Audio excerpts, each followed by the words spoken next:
Welcome to Just the Worst Movie Review Podcast, episode number 22, to be perfectly exact. I'm your host, as usual, Billy Donnelly, who you can find at joeblow.com. This is Infamous, and right here at Just the Worst Podcast. And as the show title dictates, as we do every single week, we review movies. So the latest big films that are coming out and hitting the multiplexes, your local neighborhood theaters, wherever it is that you like to go check out film on a weekly basis, those are the films we like to talk about, break down, and let you know what our thoughts are on them on a regular basis. So every single week, what we like to do is we like to bring in a new critic, someone who writes about film, talks about film, is ingrained in the film community to offer up a new perspective, a new point of view, and new opinions to the films that we're going to be talking about this week. And this week, no different. Another fresh face coming in here around the show. So you can find her work at decadentcriminals.com. You can also hear her on a regular basis on the Popcorn and Prosecco podcast and follow her musings on Twitter at Kristy Puchko. Kristy Puchko is here this week, so thank you very much. Yeah, thanks for having me. I'm excited. I'm excited too. We have actually now rounded out the entire trifecta of the Popcorn and Prosecco podcast crew. It's true. You had Angie and Perry on before, yeah. Not even on purpose. It just kind of happened. We weren't like, we used to get them all. Yeah, we have a tendency to, it's like if one of us is going to do something, then all of us are eventually going to do it. It's, squad goals, all that stuff. So if you were sick of hearing the Popcorn and Prosecco people in a row, too bad. Otherwise, if you were like, yay, more female voices on the show, then high five to me. Because that's the way it works. It was a dude fest for a while. Yeah, that happens a lot in this industry. Yeah, it does. It's funny because we didn't put our podcast together and think like we're going to make a women podcast. But then when we started looking for guests and I started like asking some of my male cohorts, like, yeah, we're looking for guests and trying to kind of hint like, would you be interested without putting them on the spot? A lot of them were like, oh, and they just started naming other women. And I was like, that's not like our thing. Like, it's not popcorn and ovaries. Like it just so happened we're three women that, review movies and we like talking to each other. So we made a podcast.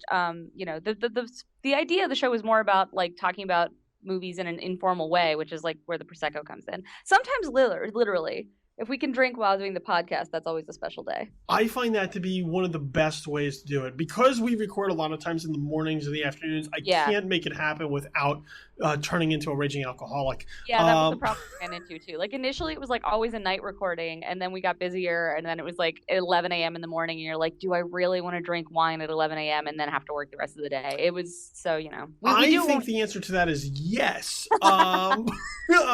Wine, mimosas, if you can make that happen, especially if you're drinking Prosecco, you just get some orange juice. Is a bacon bourbon infused Bloody Mary. That's a start to a day. Yeah, that will start to get you on a trend of laziness, though. You'll be like, I don't really want to do anything the rest of the day. I feel invincible, but also incredibly like I don't need to do anything after that. Mimosas feel social. You sit around and drink wine and mimosas, you feel social. You're like, we're just shooting the shit, talking movies, and then before you know it, it's like a 4.5 hour podcast, and you're a little tipsy. So. But I will say, Prosecco and ovaries, really interesting spinoff if you can make that happen. Maybe. So look forward to that, everyone. Probably late in 2016, Popcorn and Ovaries. They'll just eat popcorn and talk about women's issues. I don't know how it's going to work. But I get a quarter every time somebody says it. We got a couple of films we're going to get through this week. But before we do, just to lay it out, of course, as we do every single week, I would like to make sure that I lay the ground for everyone who looks at this and they say, why is this called Just the Worst movie review podcast? Doesn't that mean that you're awful? No, it doesn't. It's self-deprecating. And it sort of sets the bar a little bit low from everybody else who likes to come out and say that they're the most amazing, greatest, most spectacular podcast that ever lived. And then you're like, you're not, though. And you feel disappointed. We like to surprise. We like to set the bar low so that when you listen to us, you go, holy shit, they really do know what they're talking about. And then it's a pleasantry that we like to present to you. So as a result, And that's why the show is named the way it is. And we don't pull in just the worst people. We pull in people who know what they know, people who know what they're talking about, people who've been at this for a while and are sort of ingrained in the film culture. So, Kristy, before we get started, so that everybody knows that you're just not some random lady that we pulled off the street, sort of lay out how long you've been at this, how you got started, and sort of what inspired you, I guess, to get involved in this. Yeah, so I went to film college and then I got work in post-production, but I was working in commercials like for television, and that is a soul-sucking, horrible job. And then I left that and started, I was trying to freelance and trying to get works that I enjoyed doing more. Like I worked on a movie, I did a couple of shorts, and in between gigs, I started writing for the film stage because I had met one of the guys who runs that site, Dan Mecca, at like a networking event, and he was like, "I really like your take on movies. You seem pretty smart and funny. Like, have you ever thought about writing about movies?" And I literally never had.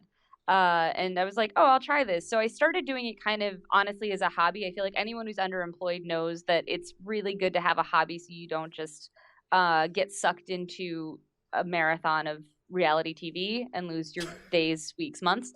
So that was how it started. And then I actually really started to develop a passion for it, got really interested in the discussion and the dialogue that I feel that is unique to online criticism versus print criticism.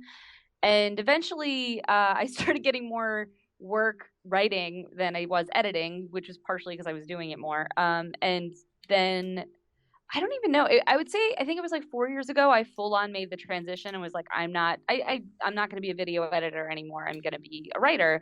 And since then, I've done a lot of celebrity interviews and I've done a lot of movie reviews and I've gone to festivals and I've gotten to even judge a couple of festivals. There's an amazing festival in Louisiana called the LA Film Prize, where if you are a short film maker, you should check it out because their prizes are incredible. And if you get into the festival, you're basically treated like a rock star for 4 days. It's incredible. And yeah, I've basically kind of been working my way up, and now I've written for a bunch of different sites, which is why like I defer to decadentcriminals.com, which is like my blog where I kind of keep track of stuff because I've written for Vanity Fair and Time Out New York, and I write a lot for Comic Book Resources and a lot for Pajiba, and I'm kind of all over the place, which is a really fun thing to be. It's kind of one of those things where I wake up every morning and I'm always a little worried that someone's going to be like, this shouldn't be a job, and it'll just disappear because it's a lot of hard work. I mean, I'm working. I don't count my hours because it would be depressing. But it's a lot of hard work, but it's really fun and it's something I'm very passionate about. So talking about movies, I never even dreamed that could be a job, and it's very exciting that like I kind of stumbled into it. Yeah, even before we fired up the mics and started rolling, we just bullshitted for like a good 15 to 20 minutes about stuff that we weren't even going to talk about on the show. Yeah. Well, it's funny because like now when I meet, I still see the people I used to know when I worked in commercials, and they're like, "What are you doing now?" When I tell them, it's funny that they all get the same look on their face, like that makes sense, and it's because at work I talked about movies all the damn time, which wasn't relevant to what we were doing, rarely ever. So. They were like, it made a lot of sense to people that that's what I do now, because now instead of it being that I have this weird encyclopedia knowledge of all this inane stuff, it plays into my work on a daily basis. So yeah, it's very exciting. Yeah, I have always told people that I know so much about not important things that it now doing what we do, it really is essential for me to pull out these random trivia, nonsensical things that don't matter in the grand scheme of things, but in this really seem important. And also, it was like when I started doing this and started meeting the circle, especially in New York. I feel like I'm based in New York, and in New York we have a really inclusive circle, I think. And once I actually started, like initially I was intimidated because I would go to screenings and I didn't know anybody, and I would see like the same group of people always talking to each other, and I was like, they never talk to me. But it was like they didn't even notice me because there's so many damn people at those screenings. So when I actually like started talking to people, I found that people were really receptive and warm and were very like eager to like help me get work and help me get up on how you deal with publicists and how you get into this business. And I was very impressed with the community that was so receptive to me and to helping me thrive. And like, it's been great. I've made amazing friends. Like I met Angie and Perry through doing this job, and they are two of my greatest friends. And it's nice. It's like it's like all those movie cliches where you're like, this is where I fit. So Yeah, and it's funny because like I'm originally from New Jersey. I've been out of there for a really long time, but I find that as much as people knock New York at times, yeah, and sort of the individualism of like get the fuck out of my way, I got shit to do. yeah, There is a real solid community all the time, and especially when it comes to this, it's funny that you say that because I know other markets and other areas that are nowhere near as inclusive as New York yeah. is. No, I hear stories about other like critic circles, and it's Very so cliquish. confusing to like. I'm not gonna act like we never have drama. It's super Oh, they inside have a baseball lot. that if you There's follow they some have a Flutter, you can lot. keep up on. Which like, but like I think by and large, it's a really good group of people who all love movies and who are all really excited to be excited as a group about movies. So it makes for a really fun time. I mean, if you had told 10-year-old me that my adult life would consist of going to a movie two to four times a week and hanging out with people that I like talking to, I just would have stared at you with such doubt and cynicism. Yeah. I was 10 going on 50. It was a thing. Although for everybody out there who just to preface that, for everybody out there who always likes to say, "Oh my God, you get to look at movies all the time. It must be amazing." Sometimes it is. Yeah, I mean it's hard. The hard part of it is that like Watching the when bad ones. totally. And like when I was like when you're just a member of the public who just sees a bad movie and you're like, well, that's a bummer. That wasn't very good. Like we don't get to just walk away. Like I have to sit with that movie and be like, why didn't I like that movie? And then I have to write about it. And sometimes I have to interview people from it. And you want to be polite and not say something rude to them because maybe it's not their fault the movie was terrible. And even if it is their fault, they're still a person. So like it's a very weird. I don't like complaining about my job because it seems like my complaints are really strange. And I'm like, oh, tonight I have to go see a movie I'm not even interested in. And But you're like, like, "Oh, poor you." yeah, but there's like months of the year where like all you're gonna see is garbage, and those Yeah. months are just so emotionally exhausting. Yeah, But like you're right like, now, we're getting into a really fun time, and South by Southwest is coming up, and like the past couple of weeks have been great. I've seen a lot of things I'm excited about, so like now is a good time. But it's occasionally, my family's like, "How are you doing?" And I'm like, "I haven't seen a good movie in a week," and they're like, "Settle down, you're you're gonna like, be fine." "Oh, January's here."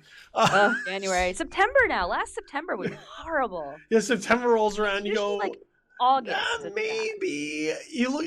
That's the thing is for all the good things that we see, we have to see like 5 or 6 bad ones in order to get to one that's like exceptional. And the bad ones are really painful because Yeah.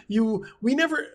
As much as everyone likes to think that we see movies and like people look for reasons to hate them, that is not the case. If we go to watch a movie and we're going to spend 2 hours there away from our friends, away from our family, away from doing something else more productive, I hope every single time that I sit down that movie is good. Even if it stars Adam Sandler or Kevin James, I hope that it's good because I'm already there. So Yeah, exactly. Well, so that's for, like there's that whole argument about how like Kevin Smith tried to start that argument about how film critics should have to pay to see the movie, well, and I'm fuck like, that guy that's now. not going to get us on your side. If I had to pay to see some of the garbage I've seen, I'd be way more pissed off in my reviews.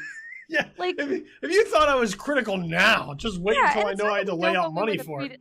like when I go into a movie with a predisposition, like I'm expecting it to be good or bad because of the actors or because of something I heard or whatever, I try to acknowledge that in my review because it does affect my opinion. Sure. But yeah, like you, even if it's something I'm not expecting to like, I'm hoping I do because it's not like it's not just that screen time I'm going to spend with that movie. It's going to keep coming up for me throughout the year for better or for worse. And so I want that to be a positive thing and not a negative thing, but also like there's only so much credit we can give movies. And then, like, the other side of that is that there are certain actors that I particularly have grown to despise because I've had to see every one of the movies they've come out with the past 10 years. So when people are surprised to me, they're like, oh, I love Johnny Depp. I'm like, okay, well, have you seen it? And I can rattle off a bunch of movies that are just atrocious. And they're like, well, no. I'm like, okay. And that's fine because you have the luxury of not having to go see Yeah. Mordecai.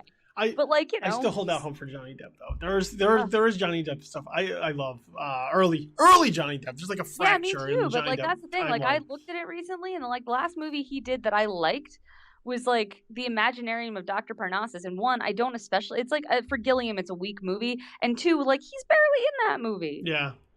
It's like a De Niro movie now, where you're like, I used to like Robert De Niro, and now Robert De Niro makes me shudder when I know that he's. And in now the we movie. just kind of wish that we could we just kind of wish he would quietly retire, Yeah. or we could just pretend he has passed away, so we can all respect him and not have to deal with bad grandpa or dirty grandpa. I didn't see that. I don't know that I've wished. Dirty I don't know that I've ever wished that Robert De Niro would pass away.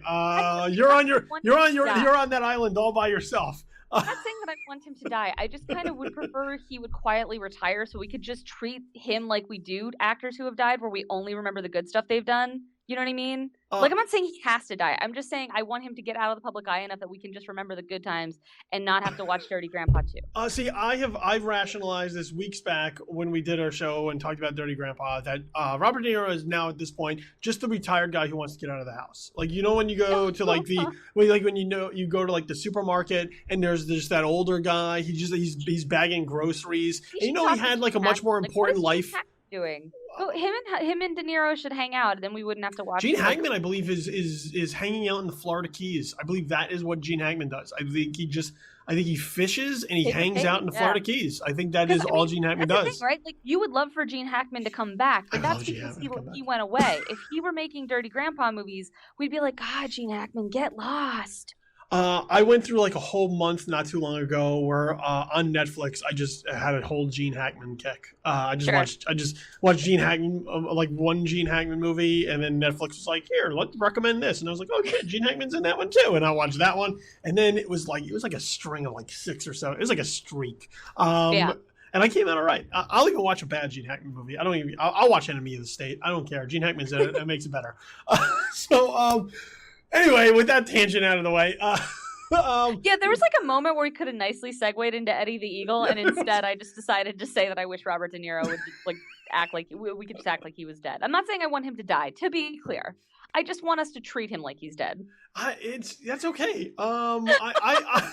I have found that when I have Popcorn and Prosecco co-hosts on this show, we get into some really interesting analogies. Such as last week when I said that Race was a perfect movie to fold clothes to. So with that said, let's transition now into the actual films that we're going to talk about this particular week. Once again, 2 films on the docket. Eddie the Eagle and 999. We're going to start, since we were talking about inspiration for quite some time. Let's start with Eddie the Eagle. Eddie the Eagle is the true life story of Eddie the Eagle Edwards, who is a British skier who was able in 1988 to be the first competitor to represent Great Britain in Olympic ski jumping. Taron Egerton, best known as Eggsy from Kingsman: The Secret Service, stars as Eddie the Eagle Edwards, with Hugh Jackman playing his coach, Bronson Peary, along the way, and some other familiar faces popping up from time to time. For me, just to preface this really quickly, when I had first heard of Eddie the Eagle, I did not know what Eddie the Eagle was. I did not know the true life story of Eddie the Eagle Edwards. I just looked at Eddie the Eagle as a title. I heard Hugh Jackman was in it, and I automatically assumed that it was some sort of DreamWorks animated film about an eagle named Eddie, who maybe he's just too patriotic. I imagine it was around the 4th of July. Other people didn't give a shit. And here Eddie the Eagle tried to show everyone how great it was to be an American. That was the story that I wrote in my head when I saw it. When I then got to know what Eddie the Eagle was, I was like, oh, okay, this is much different. So, Eddie the Eagle, let's just get right into it. Kristy, how did Eddie the Eagle play for you?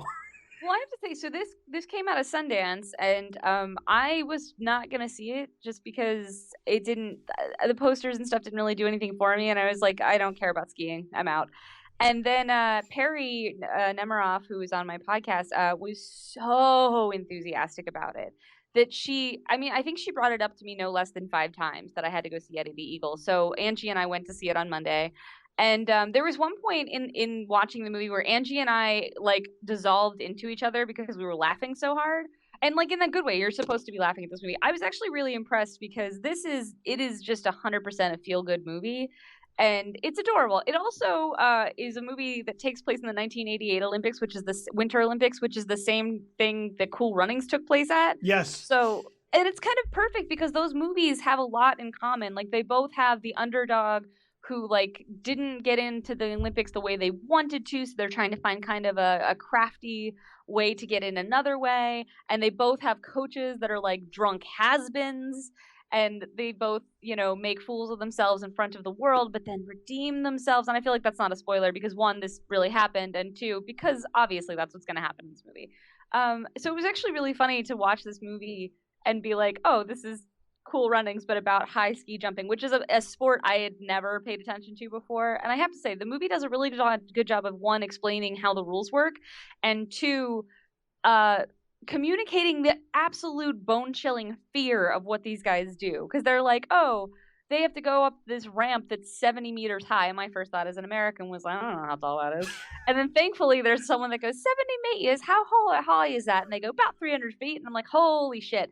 But then they show you the image from the top of there, and you can just see valleys and villages and the horizon.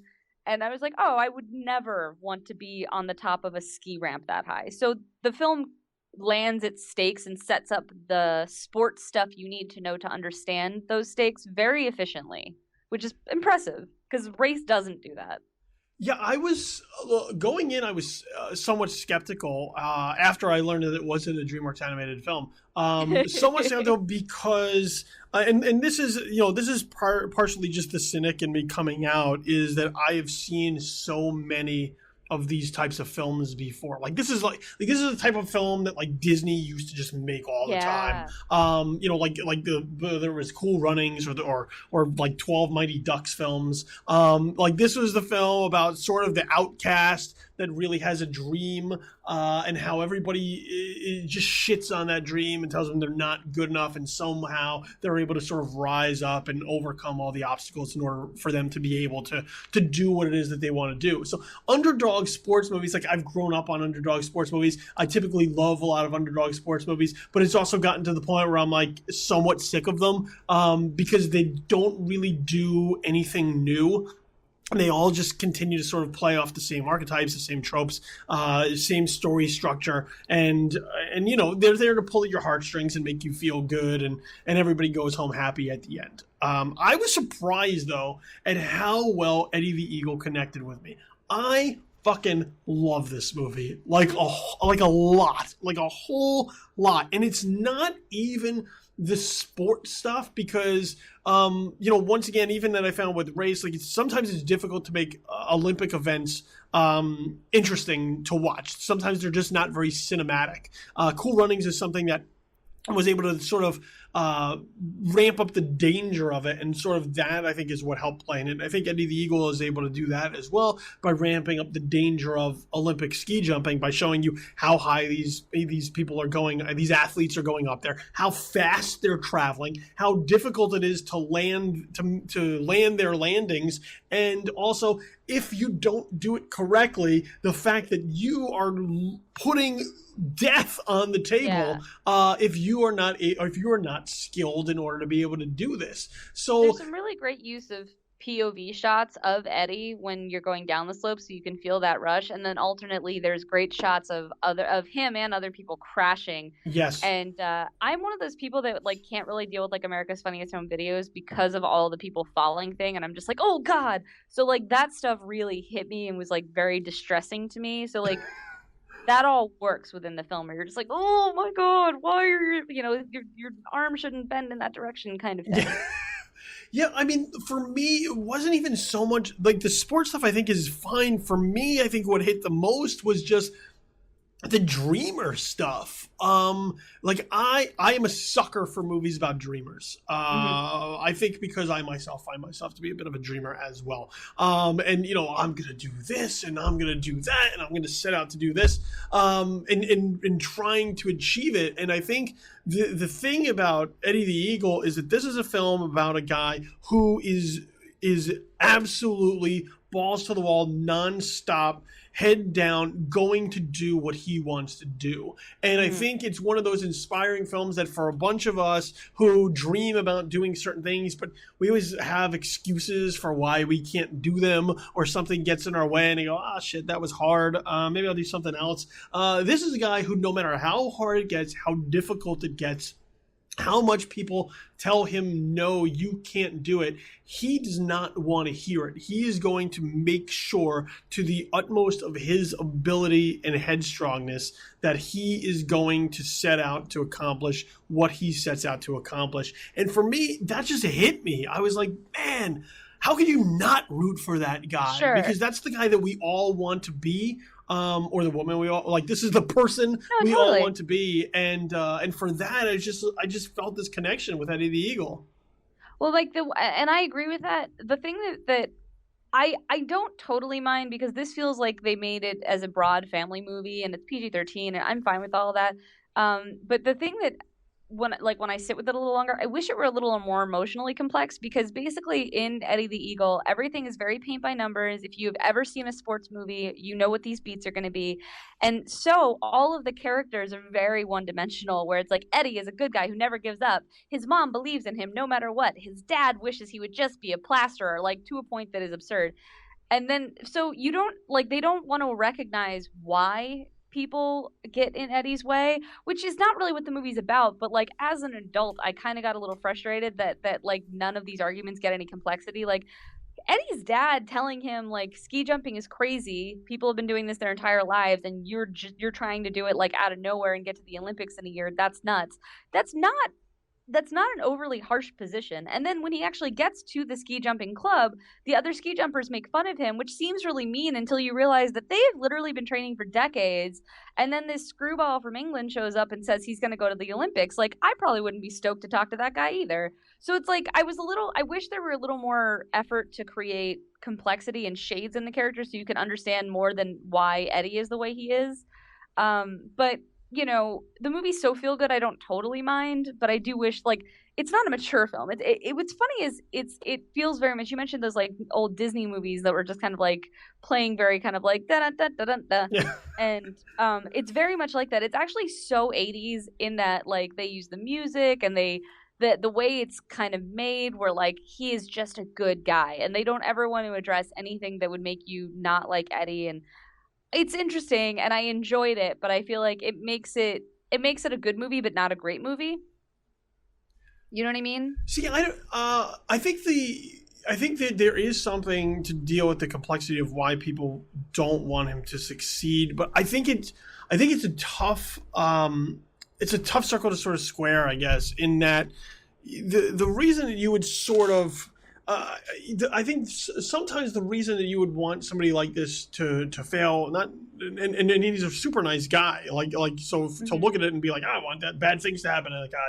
I think it sort of makes you an awful person. But I think I think a lot of it comes down to people themselves sort of not having the courage to follow their own dreams, and as a result, they tear down other people who are willing to do it. And I think that's a hard thing to sort of convey in a film, especially a film like this that I think that would be sort of on the outskirts, because you'd really have to get into why does this guy not want him to succeed? Why does this guy not want him to succeed? And I think there's well, I don't even mean that, but it's people are just so mean to Eddie throughout the film, and I feel like it's taken as a given why they're mean to him, and I didn't really get that. The Olympic team basically tells him that they're not going to have him be on the ski team. And when he asks why, they're basically you're not the right type. Yeah. And I was like, what does that mean? Is it because he's blue collared? Is it because he's socially awkward? The film never wants to deal with this stuff. It just keeps plugging ahead because they don't ever want you to dislike Eddie.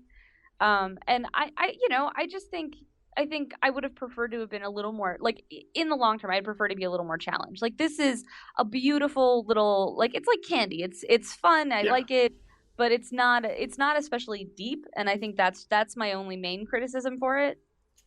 Yeah, I can agree with that. I mean, he's not one of them. No matter what it is, he's not one of them. He's the guy that you would look at and you'd be like, oh, he's a nice guy. But there are plenty of people who would be like, Eddie's not really going to run with my crew. I'm not really going to hang out with Eddie or invite him over, because Eddie, he has his own thing, and he is kind of awkward. He's not a good looking guy, which is funny that Taron Egerton plays him. And I take a little issue with this part, because Taron Egerton does this thing in the movie where he juts his chin forward for the entire movie. And and I found it to be strange until you post credits and during the credits you start to see pictures of Eddie Edwards, and that's really how he looks. Yeah, but like I'm not a proponent of just because that's how someone looked in real life, we have to do that in the movie. Like for instance, Black Mass, that's a mess. Just what are we doing here? Like just I just want them to look like people. I don't need to know exactly, like for instance, like think of, this is not a film, so it's not the best example, but like Hamilton on Broadway right now, like they cast people of color in roles that are traditionally white. It doesn't mean that you can't connect to the character. I don't need the character to look just like he did.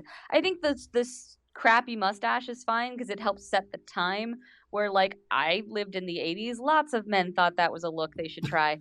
But like the chin jutting felt like an affectation, and it was a choice that kept distracting me because it felt like Taryn was like, if I do this, then like I don't know, it felt really schmackty. Like it was kind of, I don't know, like they were like, he can't be too handsome because this is the story of an underdog, and it's like, well, you could do that with like a bad haircut. We don't need to have him doing this weird chin jutting thing the whole time. See, I didn't mind it so much. I didn't mind it so much. The sort of the big oversized glasses and chin, and a lot of other ways. Yeah, and he has sort of this mouth quirk that he has. For me, it was interesting because Taron Egerton, who really broke on the scene in Kingsman, he's a good-looking dude. So there are parts. I mean, if watching Eddie the Eagle, if someone didn't tell you that guy was Eddie the Eagle in this film, I don't think that you would otherwise realize it. Totally. Because he does manage to transform into this character and into this real life guy. And I thought, and because of that, I think that there are certain things that they try to not overdo, but do it in a way that then lends to the character the perception that they want to have. He put on a little bit of weight, and his physicality is very different from Eggsy, where like Eggsy moved with a confidence that was, alluring. And in this, he kind of slumps his shoulders and he drinks milk. And I didn't mind a lot of that stuff. It was just the chin thing. The chin jutting was like a choice too many for me. But then conversely, you have Hugh Jackman, who I just think is just divine in this. He's just very funny, and we, of course, like from Wolverine, we love him playing like the tough talking growling guy, but there's a moment in this where he just gets to be flat out funny, where he's explaining the perfect way to ski jump with an analogy about sex. I was like in tears. I was laughing so hard. It's like his When Harry Met Sally moment, and I'm all over it. I just thought it was incredible. Yeah, and he also is so just sort of matter of fact. Like he is just sort of this guy, and he's up in the mountains and at ski jump camp, and he just he plows the snow and he drinks, and that's it for him. And then and everybody just thinks that he's just some old has-been, and when he actually does take to the jump and he does it, he's smoking a cigarette and he's so matter of fact about it. You're like, oh man, this guy's kind of cool. That's amazing. Yeah, there's like a point where he tries to prove himself to all these like snotty kids that are giving Eddie a hard time, and he drunkenly does this huge jump, and that was beautiful. And of course, it's the Scandinavians. It's all the Scandinavians who are always like the villains in these, because they're so white and so blonde and so perfect, and so just sort of look down. If you watch Scandinavian cinema, they have a really great sense of humor, but in American movies, Scandinavians are always like dangerous, too serious, and it's a very strange thing we've decided on. Like, the Scandinavians. I can't believe. Look at the Swiss. We keep in there. Though to the credit, what is his name? Like Jim the Finn or something like that? Yes. Matty Finn. I don't know. The Flying Finn. Flying Finn, who is like the best skier.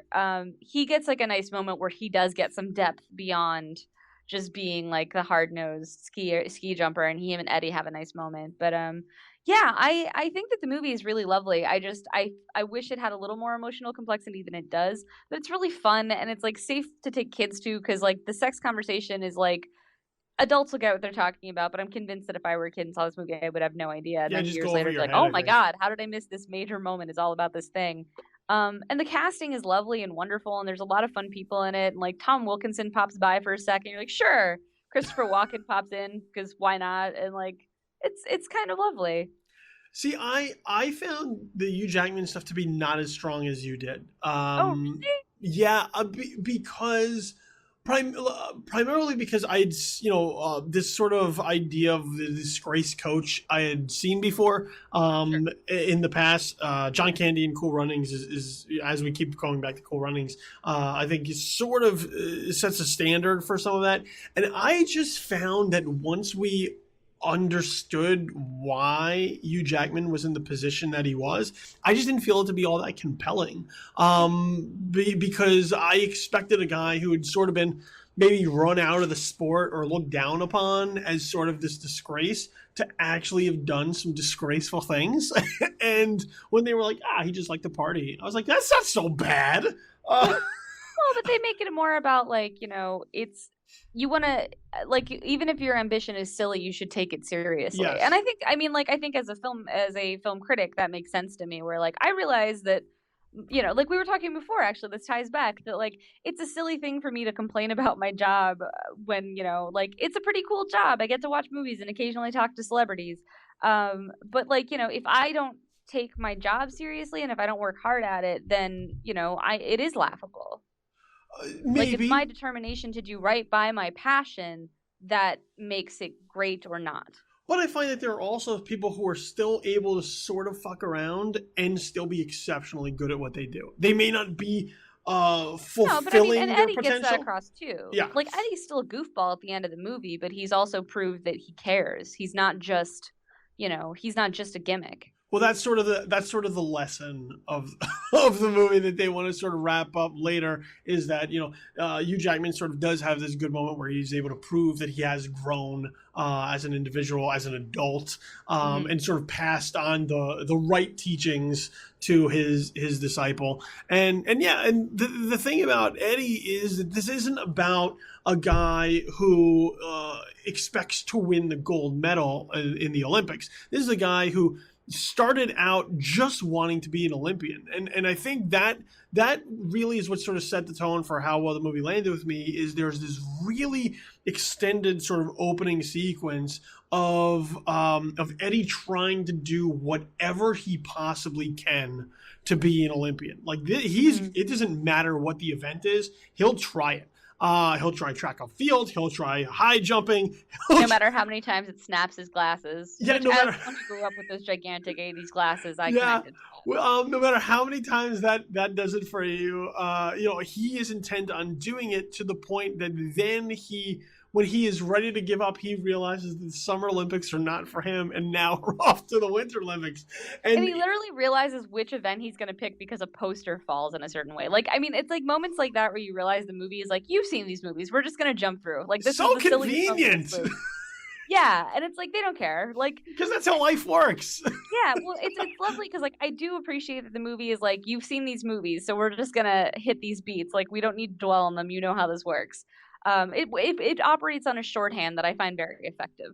Yeah, and that's where I find that I really love this movie is because even though we've seen these movies before, if I can still watch a sort of a new take on it and it still gets me, then I know that the film was pretty solid. Because there are the ones that you look at and you can go, I've seen this before. And you sort of predict where it goes and it doesn't really emotionally connect with you. And you're like, well, I knew that this was going to happen. Okay, they got their moment of triumph. All right, moving on.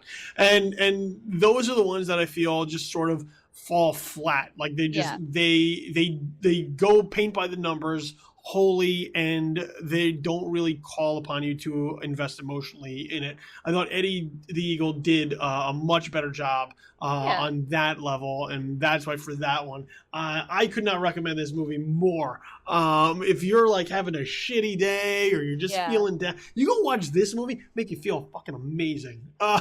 It'll make you feel. That's totally true. It's a real pick me up. It's lovely. It's funny, and I'm not trying to run it down. It's just that like it's a really good feel good movie, but it doesn't want to engage in a more complex idea. So it's not like a great film, but it's really fun. I don't want engagement in this film.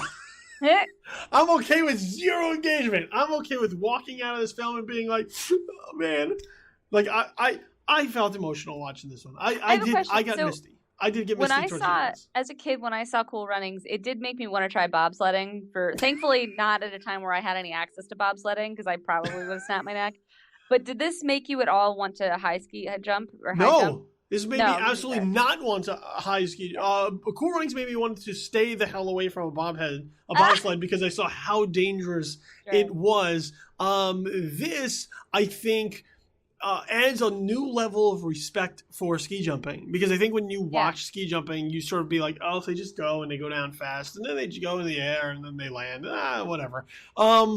And people go, I could probably do that if I try. No, you probably can't. You'd probably be dead. I've never thought that, but I'm very clumsy. But like, I've never really thought about high ski jumping before I watched this movie. And then watching it, I was like, oh, wow. Like, I was able to see the risk that's undertaken and the skill that has to go into it.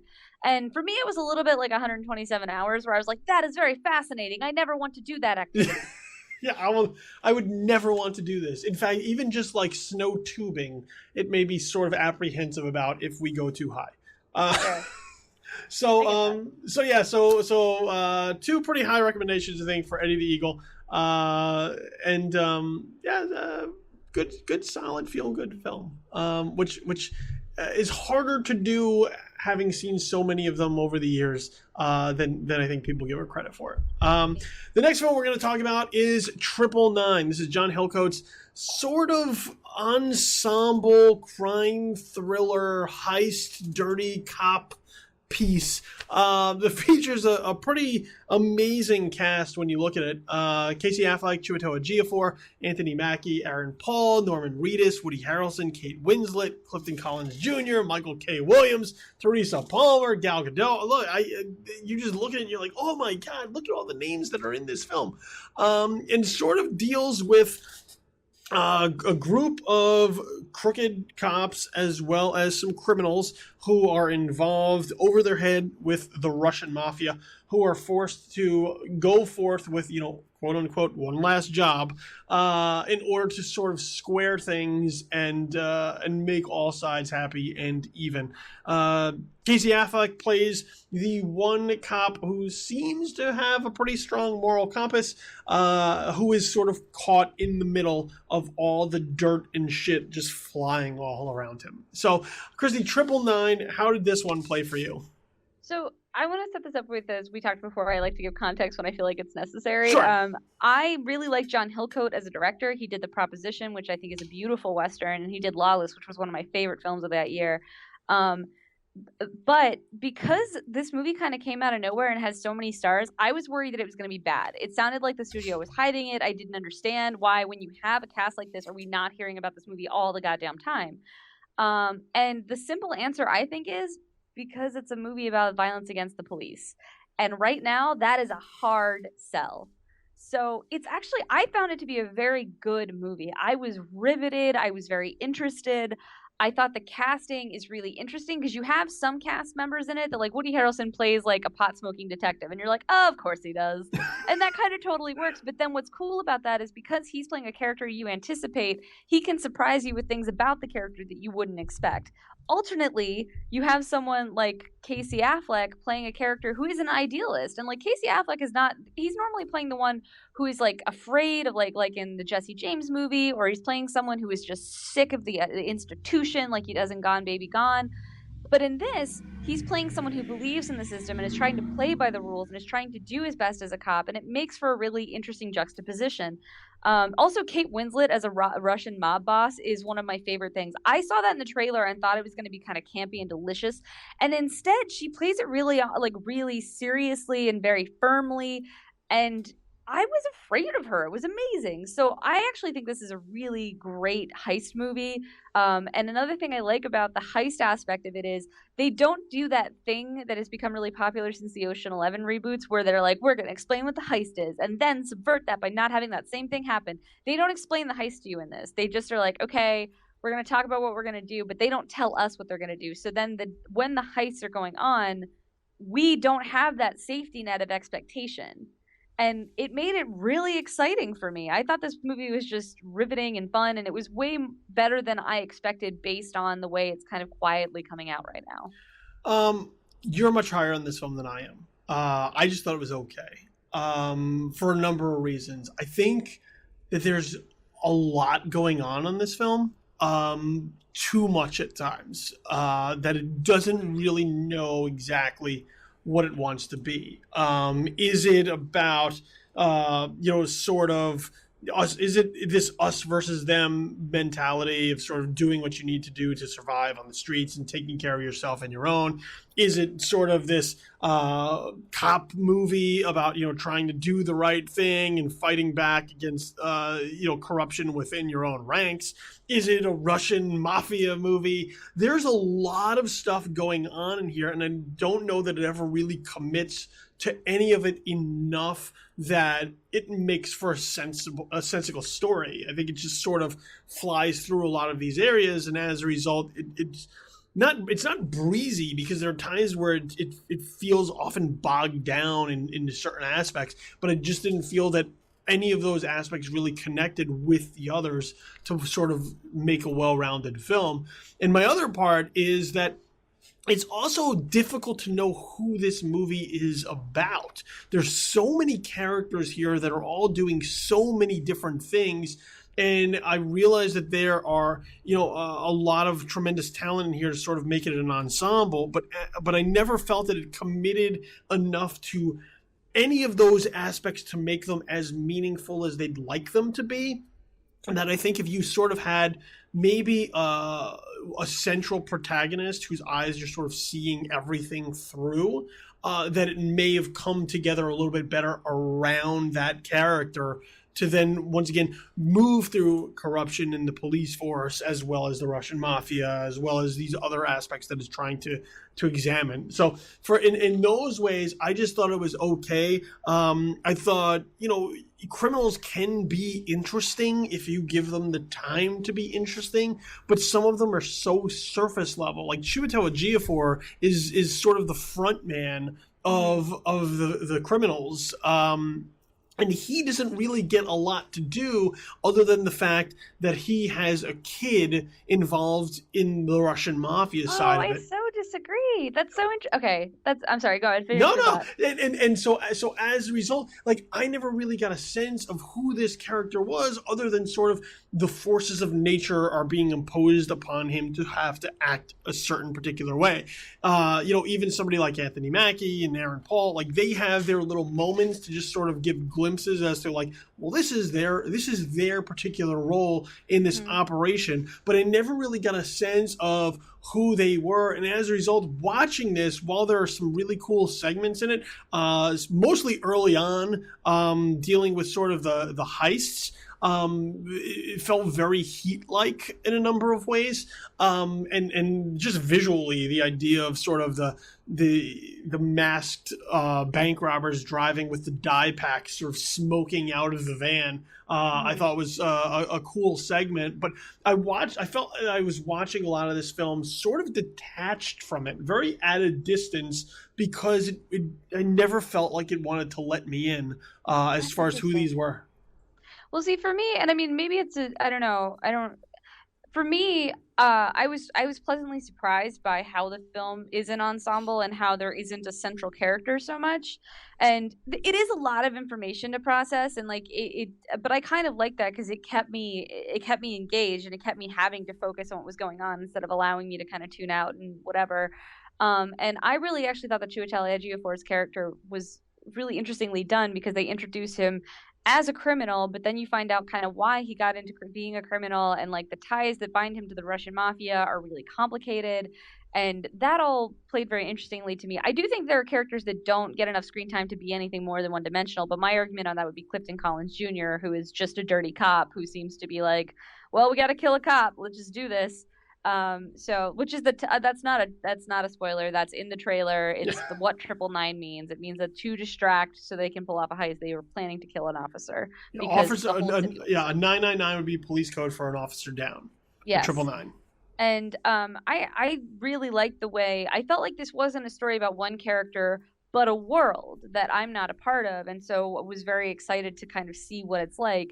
And admittedly, I wrote my review for this film. I try to do this whenever possible before I got to do my interviews for the film. And I got to speak to John Hillcoat, and he said he wanted to do a slice of life of the battle for the streets, as he puts it. And so that's why you get the Russian mafia, and you get these crooked cops, and you get an idealistic cop who's really doing his damn best. And I liked the way seeing all these things blend together, because it was showing this kind of snarl of what the battle for, law and order has become. And I thought that was really interesting and effective. And I'm just very surprised. I think partially because they cast actors that I already like to some degree. Honestly, I don't watch Walking Dead, and I didn't watch Breaking Bad because apparently I'm an anomaly. I know. Yeah, get on that. It's not like Norman Reedus or Aaron Paul immediately pull me into something, but Chiwetel Ejiofor did. Anthony Mackie I thought was good. I thought Casey Affleck was amazing in this.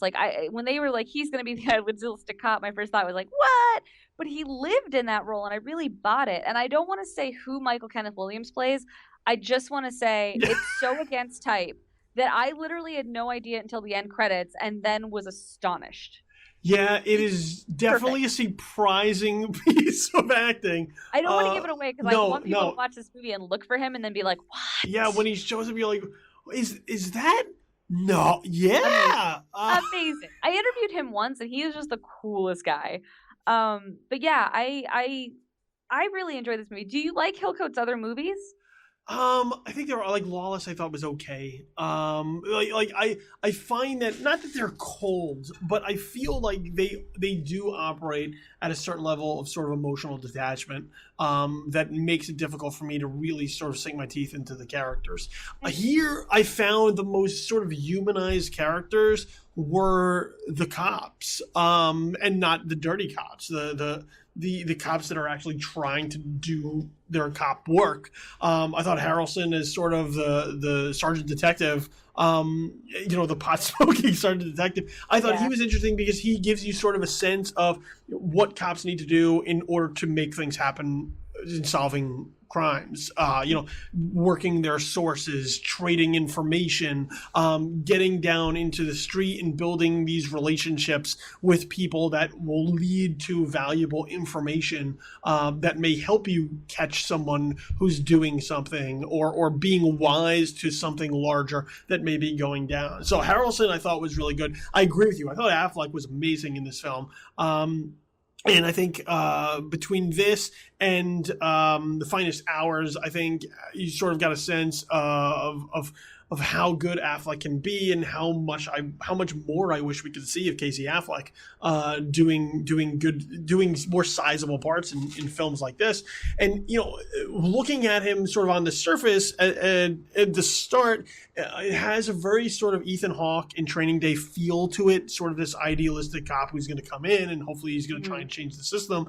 But he's also willing to do what needs to be done to a point. He does have sort of an idealistic view of what police should be doing, but he's also not afraid to go in on the street working sort of gang unit and deal with the people on the street, put himself out there at a time when it could be dangerous, because he knows that is what needs to be done. There's a really interesting scene with him and Anthony Mackie where Affleck sort of throws down on a gang leader, and Mackie sort of pulls him aside and is like, "You can't be doing that." And he's like, "What am I supposed to do? If I back down?"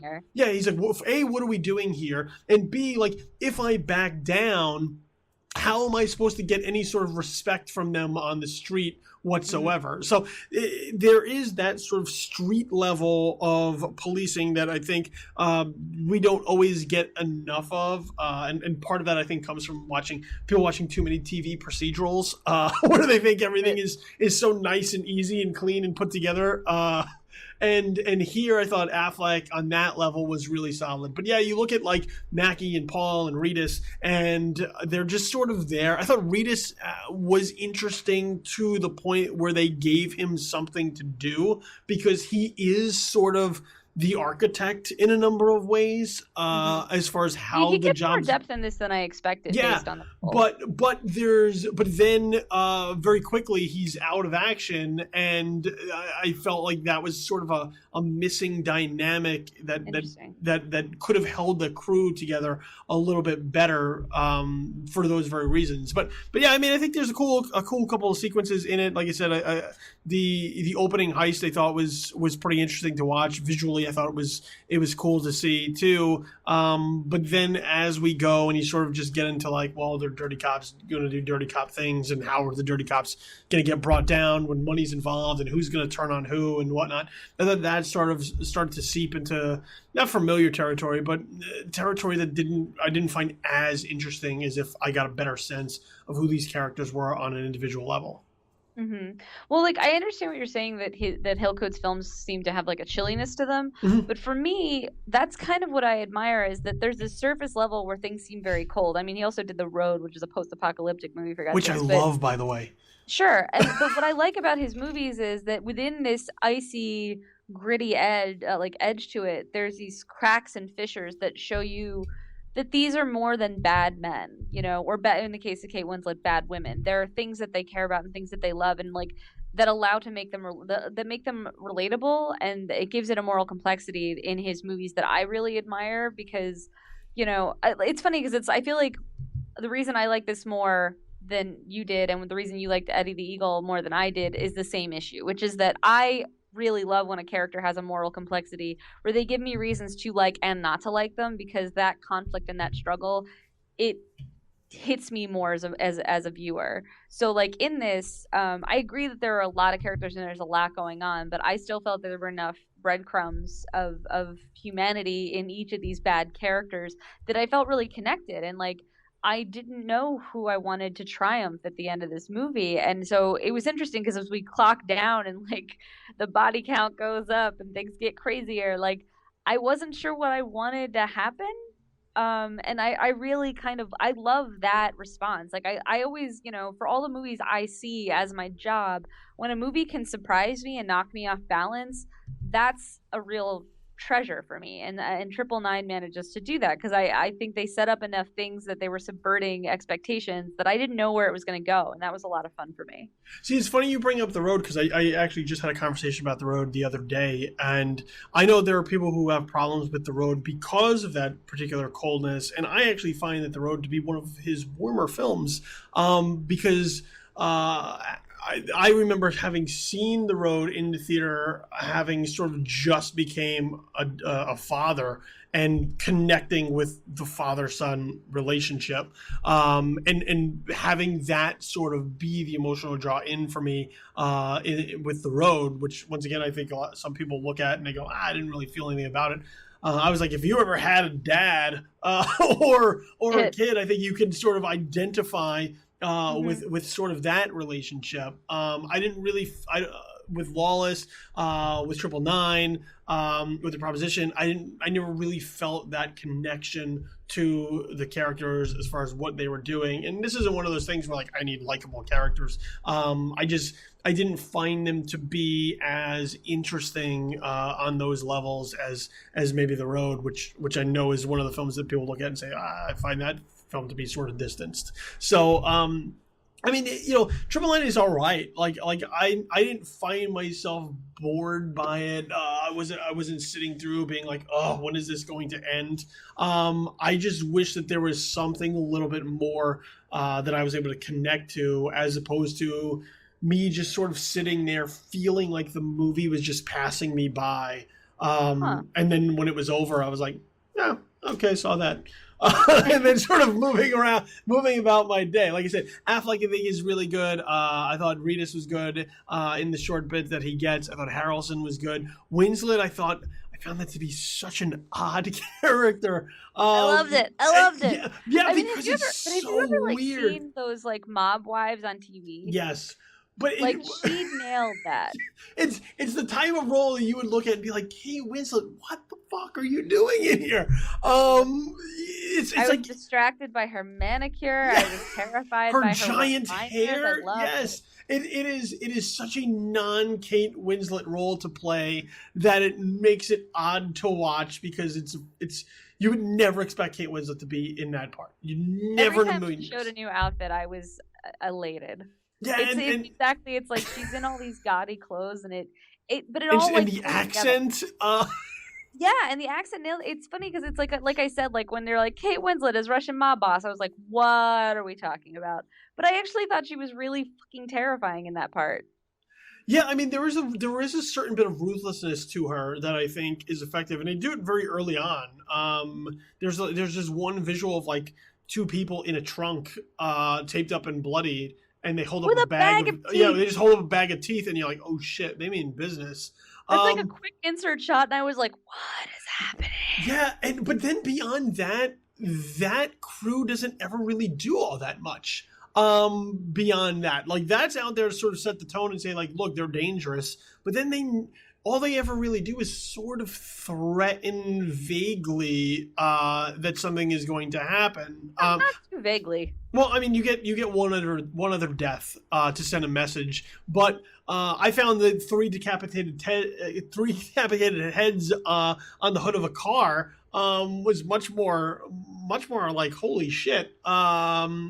It was like something straight out of Sicario, so like you said, there's.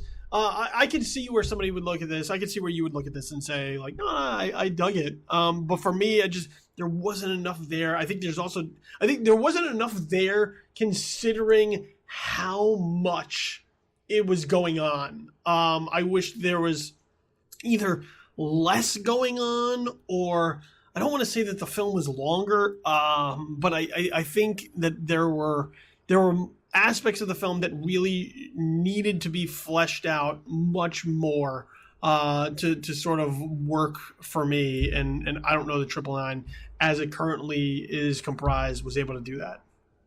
Oh, that's interesting. I totally disagree. I thought it was I think it's a very well made movie that kind of gave me just enough of what I needed to get into it, and I thought that it's under 2 hours by like a hair, which I so appreciate because I just saw Gods of Egypt last night. That is 2 hours and 7 minutes. That does not need to be 2 hours and 7 minutes.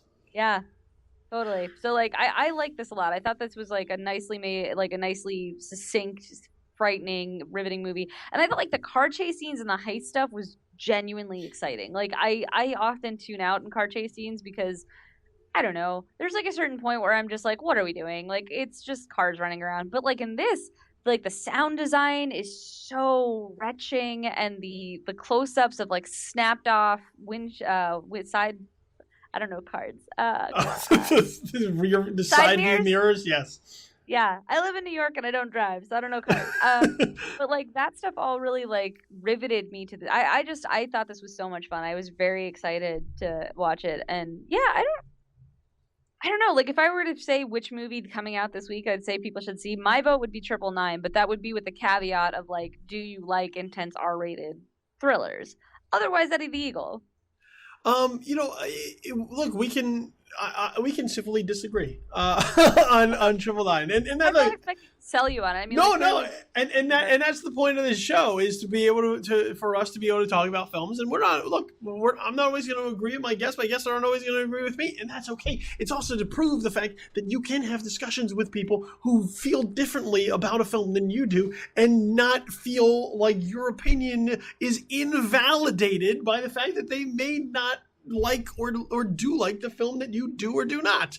So look, 999, like I have wish fulfillment about robbing a bank. I think robbing a bank would be badass if you could do it and not hurt anyone and get away with it. Which is not how things go down in this movie. Yeah, people are hurt. Yeah, like, like it's just one of the things. Like if you were like, if I go in, like 60 seconds, we're in and we're out, and we get out and we go in there and we get the masks on, like Point Break. An ATM in 60 seconds. I have no fantasy of dropping a bank. I would not be good at it. I never said I'd be good at it. Once again, wish fulfillment. But I think, if you could be part of like Bodie's crew in Point Break, like I'd be all about that life. Just we go in, smash and grab, nobody gets hurt, we get out and we're good to go, and then we go surf and hang out on the beach and drink cervezas and shit. I'd be great with that.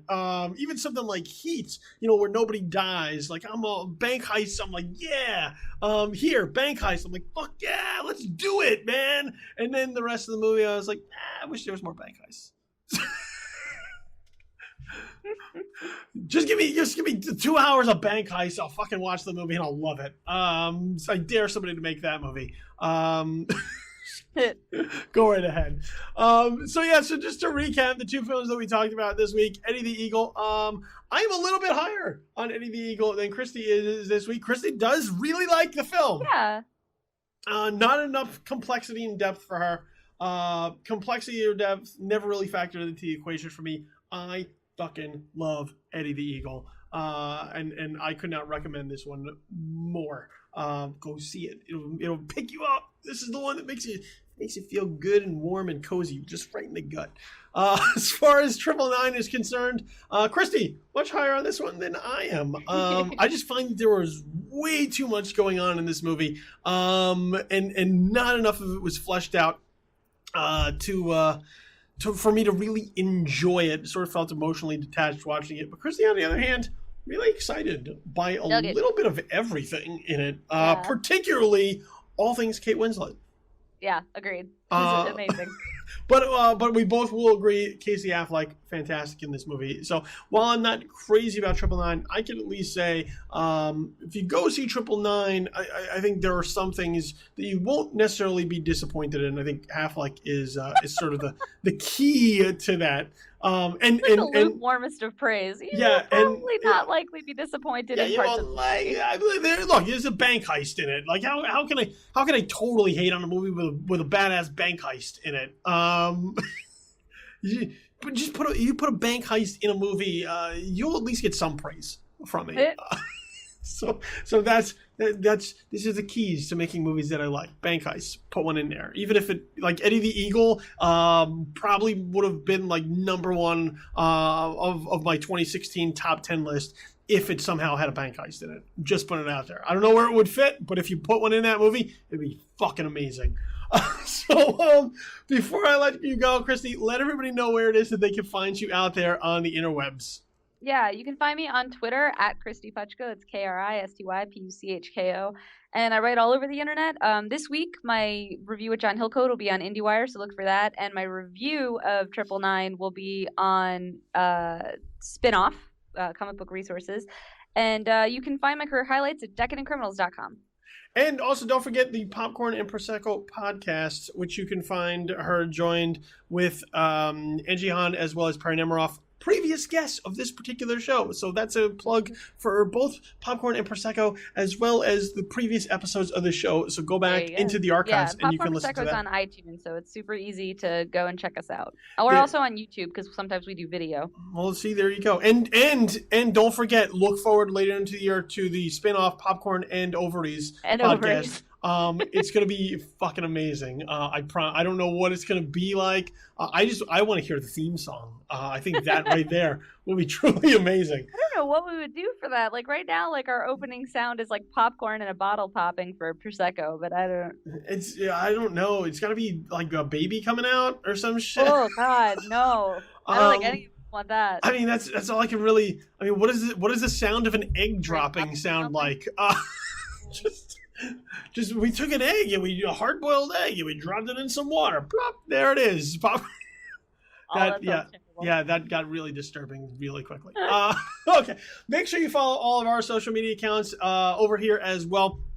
On the Twitter at JTW Podcast. That's the official Twitter handle for Just the Worst Podcast. At Tis Infamous for our home mothership of This Is Infamous. So at Tis Infamous, as we sort of get the website in order, make sure you follow there for announcements as far as when that is finally a go, as well as myself, all of my random ramblings and musings at Infamous Kid, 2 Ds at the end there. So make sure you follow me there as well. Over on Facebook, facebook.com/justtheworstpodcast, facebook.com/Tis Infamous, facebook.com/Billy the Kid. 2 Ds at the end once again. For anything, make sure you just follow your way through the screwy Facebook algorithms for all our content there as well. SoundCloud.com, that's where you can find the podcast loaded up. SoundCloud.com/JustTheWorstPodcast. Also, if you have a mobile device, which I'm sure you do because it's 2016, so whether you have an Apple or an Android, hop on and download the SoundCloud app, and you'll be able to carry all the podcasts right in the palm of your hand. Or if it's a tablet, I guess the palms of 2 hands. Either way, you'll have all the shows on the go, all of our various episodes and the shows that go with them. So make sure you have SoundCloud.com/JustTheWorstPodcast or the SoundCloud app. Follow my work on a regular basis over at JoeBlow.com. This is Infamous, as well as right here at Just the Worst Podcast. I want to thank my guest, Kristy Puchko. It has been really fun to do this one with you. Oh, thanks. I had a good time. Yeah, we will definitely have to do this at some point again in the future.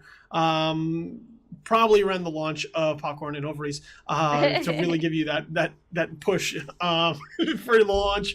But yeah, this has been a blast. So I'll be back, look, next week with another critic talking about something else. More movies are coming on the way because that's the way Hollywood works. So make sure you stay tuned for who I have next week. I don't know. It'll be a surprise. But for now, this has been Just the Worst Movie Review Podcast, episode number 22. I've been your host, Billy Donnelly. Make sure you get out there and see something good, because there's always something if you really look hard enough. Eddie the Eagle. And for that, we're signing off. We're out. Have a pleasant immediate future. Peace. Bye.